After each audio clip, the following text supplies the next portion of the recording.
২৪শে জুলাই ছাত্র আন্দোলন করছেন দেশে খুন বন্ধ হওয়ার জন্য, গুম বন্ধ হওয়ার জন্য, ধর্ষণ বন্ধ হওয়ার জন্য, দুর্নীতি বন্ধ হওয়ার জন্য।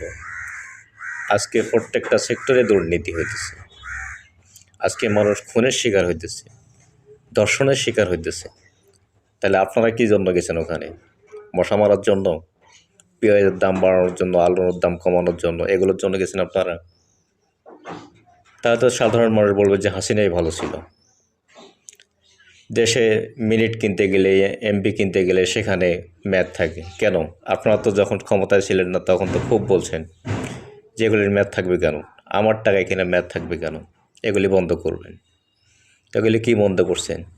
বিদ্যুৎ বিলে যে দুর্নীতি হয়, বিভিন্ন মিটার ভাড়া, ডিমান্ড চার্জ, এই সেই ভ্যাট বাড়ায় দিয়ে পাবলিকের কাছ থেকে মোটা অঙ্কের টাকা তারা হাতিয়ে নিচ্ছে। আপনারা কি করতে গেছেন ওখানে? মশা মারার জন্য? ফাজিলামো করেন দেশের জনগণের সঙ্গে? নিজেদের পকেট ভরার জন্য গেছেন মেয়ে?